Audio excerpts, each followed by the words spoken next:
Well, there's a historic peace deal going on right now between Israel and Gaza, all thanks to that man, President Donald Trump, who 100% deserves to be on Time Magazine's cover right there. Israeli hostages are now set to be released, and we may experience peace in the Middle East.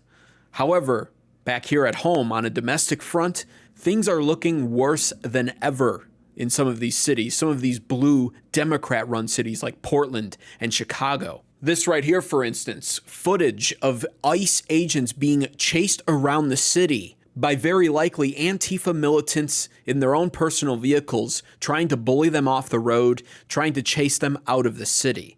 This is just going on in broad daylight in these Democrat cities. And this clip right here has copyrighted music over it, so I'm not going to be able to play the audio, but you can see what's going on right here. ICE is in this van. And we have video footage, cell phone footage of likely Antifa militants chasing down this van. You can see the pickup truck cuts off the van full of ICE agents. And then this point of view footage right here from inside of this vehicle, you can see they box the ICE agents in the van, causing them to come to a screeching halt in the middle of the road. And I have more footage here of it happening again.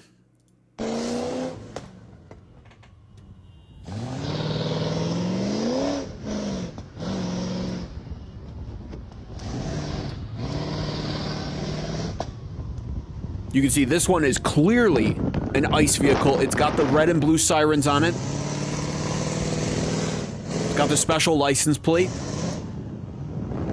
And once again, being bullied off the road, forced to make dangerous maneuvers while driving to avoid all of these psychos in these Democrat cities who are doing this. This is happening all across blue cities, like I said, and it just seems like the Democrat elected officials in these cities are content to allow it to happen. They don't want to do anything about it. Like Mayor Brandon Johnson of Chicago, this was back in June, where he was openly stating that he would resist President Donald Trump and how he would take to the streets to fight ICE. Take a listen to this. Yeah, let me just first acknowledge the level of anxiety and fear and trepidation that this administration has caused. You've never seen a society improve or expand under this type of fear. And we're going to continue to resist, and we're going to do it in many different ways, whether it's taken to the streets or to the courts or policy. One of the things that I am very proud of is that we are a welcoming city, which means our local law enforcement do not dub or behave as federal ICE agents. And so our local law enforcement, as we continue to rebuild and expand trust amongst all of our residents, it's important that we hold that line. Now, what kind of mayor calls for the citizens of his own city to take to the streets? It's one thing to go on the air and say you're going to take them to court, which is what a lot of these sleazebag Democrat politicians have already been doing when it comes to President Donald Trump, fighting him every step of the way. But what kind of mayor encourages people to go into the streets, especially when they know that it will never just remain a peaceful protest? Not with Antifa involved, not with everybody on the Democrat side of the aisle, including most of the voters, being incredibly radicalized by mainstream media and by their own politicians that they vote into office. It's irresponsible behavior, and it's actually dangerous behavior at that. Of course, President Donald Trump does his best. He tries to send in the National Guard. He tries to back up the ICE officers. He tries to call on the city police to back up ICE officers who are ordered in some cases to stand down. I'll get to that in a minute. But when it comes to the National Guard even, he borrowed the National Guard from California to send them up to Portland as ICE agents in Portland were in dire straits, in very dangerous circumstances, and needed immediate support. How does Gavin Newsom, the governor of California, respond to that? Well, he does so right here, where you can literally see California National Guard members were deployed to Portland as ICE protests persist. And then California Governor Gavin Newsom confirmed the deployment, also announcing his intent to sue the Trump administration over it. And that's exactly what he's doing. This is a tweet from Gavin Newsom. Breaking, we're suing Donald Trump. His deployment of the California National Guard to Oregon isn't about crime, it's about power. He is using our military as political pawns to build up his own ego. It's appalling, it's un-American, and it must stop. And Governor Gavin Newsom isn't the only one to sue President Donald Trump, and not the only one to wage lawfare against a sitting U.S. president this year. In fact, many low-level district court U.S. judges have tried to defy President Donald Trump at every single turn. I, out of curiosity, noticing how much this has happened this year, decided to just straight up ask Grok how many times a low-level district court judge has tried to block President Donald Trump via the courts. And I want you to notice something here. After I asked the question, I said, how many times since January 20th, 2025 have district court judges across America taken a stand against Trump and tried to block him on something? Grok had to think for 15 minutes and 48 seconds before being able to conclude everything that happened, where it processed all of these cases. It said it was refining injunction counts. Just Securities Tracker lists 137 unique legal challenges to the second Trump administration since January 20th, 2025. The Tracker summary shows a total of 141 rulings against the administration, but the New York Times provides a comprehensive view with over 100 cases. And so we're looking at up to 141 different cases being brought against President Donald Trump, injunctions meant to block and deter him from being able to do what he was elected to do on a mandate. What we're witnessing at the hands of these lower courts, these lower district courts, along with the governors and mayors in some cases, who are backing them up and also following suit, Gavin Newsom and J.B. Pritzker, for instance, suing President Donald Trump as well. We are witnessing judicial tyranny. Some are calling it a judicial coup, but that actually underscores just how severe what we're witnessing happen. This is a judicial tyranny at the hands now of Democrat elected politicians who are using lawfare still on a sitting U.S. president now, and in turn defying the will of the people. It's very frustrating. It shouldn't be allowed. It shouldn't be happening. No other president has had to suffer at the hands of lower district courts at this rate. 141 cases this year alone. The year's not even over, and it's only Trump's first year. That is an astronomical, unprecedented number, and the Democrats are shamelessly doing this. It's frustrating, people. You have somebody on X here stating House Republicans must answer for this now. Take a listen to a few seconds of what he's saying here. Do you guys mind if I pick a little bone with House Republicans, particularly in their leadership? You know, Speaker Mike Johnson, Jim Jordan, and the rest of them, because this is getting a little bit out of hand. Speaker Johnson, why have you not started the process of impeaching these federal judges who've been holding the American people hostage to a judicial insurrection? As much as I feel this guy's pain, I bring this up to point out something very important. The reason why Speaker Johnson has not begun trying to impeach these judges is because we do not control enough of the U.S. Senate to actually finalize impeachment when it comes to these low-level district court judges who by all means deserve to be impeached. However, impeachment, just like if you were trying to impeach a U.S. sitting president, for instance, requires a supermajority vote. So even though Republicans do have the majority in the Senate by a lead of, I think, 53, we would need that to be 60, I believe, or more, and we just don't have that. And so impeaching the judges as a solution to all of this is ruled out. And that brings me to the next question, which is, what can or should President Donald Trump do going forward in the future in the face of lawfare being used against him and a judicial tyranny literally being used to stop a sitting U.S. president? What can be done about this? What should be done about this? First and foremost, I think the simplest, most upfront answer possible to all this is President Donald Trump should literally start ignoring these low-level district court rulings. These district court judges are reaching up so high to stop him. They're out of their depth. And you can argue, well, they're challenging him on stuff that's affecting their cities. But at the end of the day, when you look at it case by case, what they're doing, they're trying to stop a president from using the military, something that is pretty much strictly in the hands of the commander-in-chief. That's why he's called that. He controls the military. And the fact that a low-level district court judge can stop a president from doing that, what does that mean for our democracy, our republic in America? Is Trump our president? Or is some no-name district court judge our president? If these low-level district court judges can stop our president, what's the point of the executive branch at all? So just like Andrew Jackson did, who's one of Donald Trump's favorite former presidents, Andrew Jackson ignored judges all the time throughout his presidency. President Donald Trump needs to do the same thing. But going forward, an even better solution to all of this is doing something that he's already addressed and talked about doing multiple times. Over a weekend. What? The Insurrection Act, under what conditions or terms would you? Well, I'd do it if it was necessary. So far it hasn't been necessary, but we have an Insurrection Act for a reason. If I had to enact it, I'd do that. If people were being killed and courts were holding us up, or governors or mayors were holding us up, Sure, I do that. I mean, I want to make sure that people aren't killed.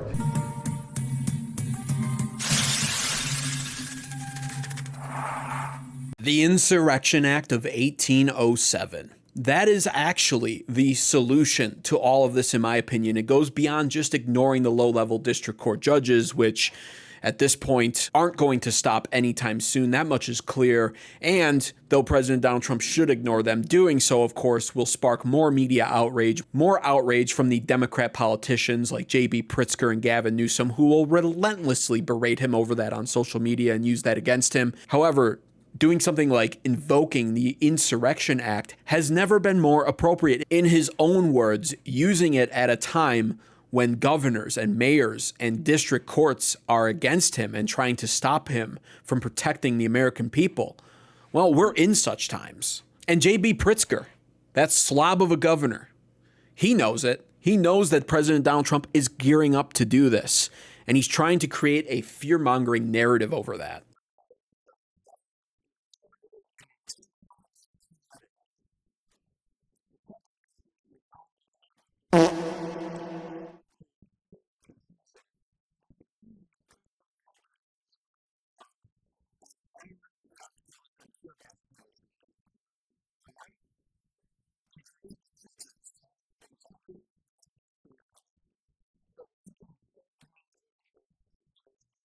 And here's the deal. Governor J.B. Pritzker should absolutely be terrified of President Donald Trump using the Insurrection Act of 1807. I'm going to explain why in just a moment. First, let's take a look at what the Insurrection Act of 1807 actually does, what it allows the president to do. You can see right here, the Insurrection Act gives the president the power to deploy the U.S. military and federalize the National Guard to suppress insurrections, enforce federal law, or quell domestic violence in specific extreme circumstances. This power is a key exception to the Posse Comitatus Act, which generally prohibits the use of the military for domestic law enforcement. The Posse Comitatus Act, of course, is the act that the governors like Gavin Newsom have cited all the time on social media, stating that President Donald Trump can't use the military in their cities because of that act. However, when you take a closer look at their cities, they are being overrun by antifa militants, violent rioters, and looters. Crime is running rampant in these streets. Portland is a disaster. There are live feeds popping up every single night showcasing this. Same with Chicago. Chicago is an absolute third world country hellhole right now, as Mayor Brandon Johnson there does nothing to stop what's happening, and Governor J.B. Pritzker literally takes to the media to worry about how he looks optically, trying to cover up everything that's happening instead.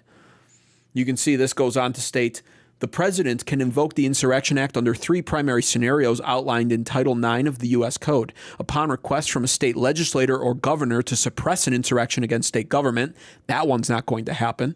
So what else can he do? To enforce federal law when it's impossible to do so through ordinary judicial means due to unlawful obstructions, combinations, or assemblages, or rebellion. Yep, that one's happening for sure. Unlawful obstructions? Well, let's talk about unlawful obstructions. You want to see an unlawful obstruction? Let me show you. Here's Mayor Brandon Johnson signing an executive action as a mayor for the city of Chicago, where he is creating ICE-free zones. I reported on this in other videos. I'm going to show you again, though, because this is disturbing, despicable, sickening, everything you'd expect out of a Democrat. Today, we are signing an executive order aimed at reining in this out-of-control administration. The order establishes ICE-free zones. That means that city property and unwilling private businesses will no longer serve as staging grounds for these raids. What Mayor Brandon Johnson has done there by essentially banning ICE agents from being able to enter government buildings or to straight up seek refuge from violent Antifa rioters and militant protesters is actually, in truth, he's committed treason. You can see right here, bringing in and harboring certain aliens, 8 U.S. Code 1324A.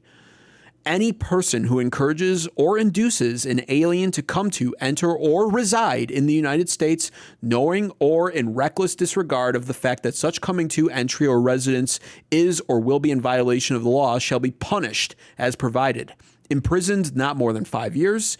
In the case of a violation in which the offense was done for the purpose of commercial or financial gain, imprisoned for not more than 10 years. In the case of a violation during and in relation to which the person causes serious bodily injury to or places in jeopardy the life of any person, imprisoned not more than 20 years. And in the case of a violation resulting in the death of any person, be punished by death or imprisoned for any term of years or for life. Now, if you want to insist that what Mayor Brandon Johnson there skirts the line between treason and between him just acting as a mayor, that's fine. But that takes us right back to when the president can invoke the Insurrection Act of 1807. He can enforce the federal law when it's impossible to do so through ordinary judicial means due to unlawful obstructions. What Mayor Brandon Johnson has done by signing that mayoral action there, that executive action, banning ICE agents from being able to access government buildings and creating ICE-free zones, is literally unlawful obstruction. Combine that with the fact that President Donald Trump cannot use ordinary judicial means because all of the low-level district court judges seem to be against him. They've been weaponized by Democrats against him. You can also see at the bottom here, the president can use the Insurrection Act of 1807 to suppress domestic violence, unlawful combinations, or conspiracies in a state that hinder the execution of state or federal laws and deprive individuals of their constitutional rights, particularly when state authorities fail to act. And failed to act, these state authorities have when it comes to Governor J.B. Pritzker of Illinois with his mayor of Chicago, Brandon Johnson. Not only have they failed to act, but they're acting in defiance of the president.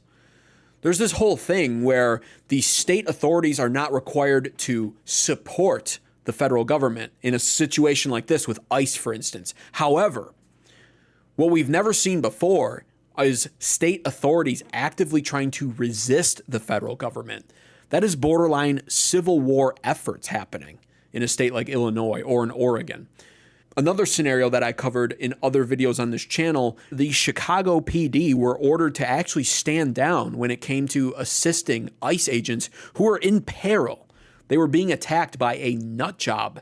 A Hispanic woman who goes by the street name L.A. Maggie wound up ramming her vehicle into ICE vehicles and brandishing an assault rifle. This is how the Chicago PD were ordered to handle that situation. All right, and 999, just to confirm, 39th Place in Kedzie, they were saying that they were being surrounded by that large crowd, and they were requesting the police were not sending, waving off all the cars heading to 39th Place in Kedzie. Again, those are the orders we're being given. Okay, 10-4. And again, for all the units that we called to go over that way, 39th Place in Kedzie, if you could just hold off 911, 913, 923, 924, 933, 934. Just disregard that. And so Chicago PD were ordered to stand down. They're not assisting ICE agents, even when they're in peril, when their lives were possibly in jeopardy. You have the governor, the mayor actively resisting President Donald Trump and essentially failing to perform their duties as duly elected state government officials. On top of that, you go to a place like Portland and they have flyers up like this. You're invited, laser tag. And this is not harmless laser tag you see at a children's party. This is bring your high-powered lasers outdoors with us so we can shine them at police helicopters and hopefully cause them to crash. If you look in the center of this flyer here, you see a black helicopter being annihilated by green lasers. They were literally hoping for this to happen. They put dates on this. They printed out these flyers. They had them attached on lampposts all across Portland. All of this from Antifa, the organization that apparently doesn't exist. The organization that isn't full of terrorists. They're a loosely based anti-fascist protest group, that's all. Standing against them means you're for fascism, is what we're told. But then here's flyers like this up. You're invited this Saturday, October 11th at 9 p.m. to fight back. Every night for weeks, we are forced to listen to the threatening rhythm of helicopter blades as the federal regime spies on us. The only limit power knows is our refusal to submit. All you need is a laser. Leave home. They can see where the laser is coming from. Go to a park, a field, or some other public place, and once the clock strikes 9, unleash your beam at the copter. Mask up, coordinate with friends, and throw a laser party. Let's take back the night together. It won't take many of us to ground the helicopters. And weaponizing military-grade green and blue lasers against the police from Antifa is not anything new. Antifa's been doing this for years now. This was back in 2020, where they were doing the same thing, using the lasers, not on helicopters in this case, but using them actually to try to blind policemen in the building, to try and blind law enforcement before then shooting projectile fireworks or throwing rocks or other objects at the police officers while they're temporarily blinded from having lasers shined in their eyes. Take a look at this.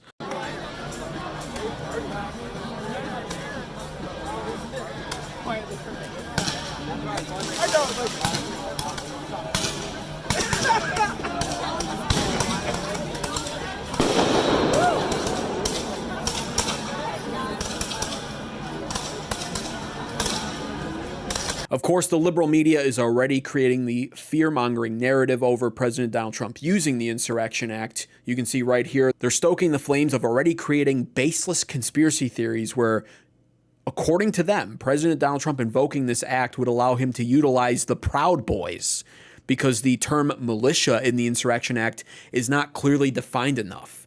They want you to think that President Donald Trump could invoke this act and then would buddy up and side up with white supremacists and unleash them all across America. And refer you to Section 332 of the Insurrection Act, which lays out how militias are defined. Whenever the president considers that unlawful obstructions, combination or assemblages or rebellion against the authority of the United States make it impractical to enforce the laws of the United States in any state by the ordinary course of judicial proceedings, he may call into federal service such of the militia of any state and use such of the armed forces as he considers necessary to enforce those laws or to suppress the rebellion. I ask you to sit through that verbiage in order to ask you if you think that definition of militia is so broad that it may include not only U.S. armed services, but also militias like the Proud Boys and others who showed up on January 6th and have already received a message from this president that any use of force that he condones will be protected. Yeah, so I certainly am not knowledgeable enough about the interpretation of the Insurrection Act to know the answer to that question. But I think you're pointing out, what is the most important underlying fact here. The president has already made it clear, whether or not he invokes the Insurrection Act, that if you commit violence in his name, you are going to be immunized. You are going to be excused. You're going to be let off the hook. Whereas if you even hint at violence, actually, frankly, if you even just criticize him publicly, that you are going to be met with the full force of the law. I actually wrote this down. I've done some research on this. Here's why they're so terrified of President Donald Trump invoking the Insurrection Act. The Insurrection Act was originally given to the president by Congress at its founding to allow the president to have the only and final say on when an insurrection is happening and what to do about it. Because you see, here's what the Democrats will cry about, right? They're going to say, well, what about checks and balances? What about checks and balances? Surely someone has to be able to stop the president from being able to do this. No. The entire purpose of the executive branch is to represent in the most direct way possible the American people. We vote in the president. Some of these low-level district court judges, for instance, aren't voted in. That's what makes it even more frustrating to watch them literally impose injunctions on the president, the man that we voted in and gave a mandate. We voted him in. He represents us more than anybody. He represents us, the people, collectively. And the Founding Fathers knew that at the end of the day, even with the checks and balances being all well and good, being very important, that ultimately there needed to be a branch, and even more than that, a man in a position who had the ultimate say, the ultimate power. The checks and balances are important, but the Insurrection Act doesn't leave room for any of that. 10 U.S. Code 252 makes what I'm saying undeniable. There are no provisions that state invoking this has to be done with the approval of Congress. So the what about checks and balances argument is completely defeated. There's none here. The executive is the ultimate authority. It was intentionally designed this way in the event that state governments or other branches of government were in defiance of the executive branch, the branch that has the highest mandate in the land, determined ultimately by we the people. That's the bottom line here. And everything that we're witnessing happening across America right now is in defiance of we the people, at least the majority. Sure, there are Democrats out there that love watching the president be resisted at every turn by the Democrats. Yes, there are. But they're the minority. Whether they want to face that reality or not, that's what they are. And of course, the Democrats also want you to think that this is like not unprecedented, but extremely rare. And that's just simply not true. Some of the Democrats' own heroes, like JFK, for instance, invoked this act. And that's why I love this clip from ABC right here, where they are absolutely annihilated, obliterated by this woman who knows her history. Bravo to her. 30 seconds left. Do you think it's going to get that far? Is the president going to invoke the Insurrection Act? Nearly half of U.S. presidents have invoked the Insurrection Act during their terms, some more than once. Donald Trump said he would do it during his first term. Not over the objections of governors. Absolutely. Think about Eisenhower and Little Rock. It was absolutely over the objection of the governor to desegregate the schools. The Insurrection Act, for years, lawyers have been saying this is far too broad. They warned about it at the beginning of the Biden administration. This is the time to change the Insurrection Act. We missed the opportunity then, and here we are. Now, what's even better about all of this is, once again, this is everything that the liberals have done to us being used against them. Remember this moment here? January 6th. This is where Democrats defined this as an insurrection, what ultimately wound up happening. People stormed the gates at the Capitol. They wound up breaking into the Capitol, smashing out a few windows, and strolling around the building. Nothing too crazy wound up happening, yet the Democrats cried that this was a horrendous moment in U.S. history, a true insurrection from violent, extreme MAGA supporters. This was an insurrection, according to Democrats. So certainly, if you look at Portland, where they're hanging posters up about shining green laser pointers at helicopters that are flown by police across the city in an attempt to keep people safe. If you look at Chicago, where their own elected officials like Mayor Brandon Johnson and J.B. Pritzker are resisting ICE at every turn, and you have their own citizens ramming into ICE agents' vehicles, following them, harassing them, driving them out of the city, and even in some cases brandishing firearms, including an assault rifle like L.A. Maggie did, then those are absolutely an insurrection. And in the case of Portland, like I stated, they've been doing this using the laser pointers against the police for years now. Portland is the Antifa capital of America, without a doubt. That's been an insurrection for years going on in that city, by the Democrats' own definition. And that's why President Donald Trump absolutely should invoke the Insurrection Act of 1807. He's not going to get any sort of reprieve from Democrat lawmakers. He's not going to get any sort of reprieve from these low-level district court judges who are already under the control of the Democrat Party and doing their bidding. And he's not going to get any reprieve from idiotic, insane Democrat governors like J.B. Pritzker, Gavin Newsom, etc., Mayor Brandon Johnson. It's not going to happen. And that leads me to the conclusion of all of this, too, which is what I want to mainly point out. Why is this happening? And the bottom line is the Democrats want open borders. All of this, almost all of this, is being done in the name of immigration. Anti-ICE protests. That is what's going on here. The Democrats for years were banking on these open borders, allowing people to flood into this nation and ultimately allowing them to replace us, the American citizens, as the new Democrat Party base. That's what they wanted. They wanted illegal aliens to flood America, to stick their hands out and to take a bunch of free stuff from Democrats and then in turn go to the polls and vote for them. It was truly a sinister plan meant to keep Democrats in power for years and years to come. And ultimately, it is now failing under President Donald Trump, who recognized what they were doing and has decided to put a stop to it and achieving it. The border is closed. We're allowing legal people to enter, but the border is shut down. People are no longer allowed to sneak in. Some of these illegal immigrants are deporting themselves to avoid all of this. And the ones that aren't deporting themselves are finding themselves being rounded up and deported by ICE. Antifa serves as a hand to the Democrat Party and their agenda, trying to put a stop to this. And that's really what it comes down to. They won't openly say this to the Democrat Party because they know how unpopular open borders are, even amongst their own voters. But that's truthfully what this is all about. Let me know what your thoughts and opinions are on all of this, though. Should President Donald Trump invoke the Insurrection Act? I personally think he should, 100%, without any regard to how the Democrats feel about it. They don't care about how we feel about what's going on in America. They're defying the will of the people at every single turn, and it's time the president fights back with the power that was bestowed upon him by Congress all those centuries ago. Thanks so much for watching. Be sure to subscribe to American Advocates for more content like this.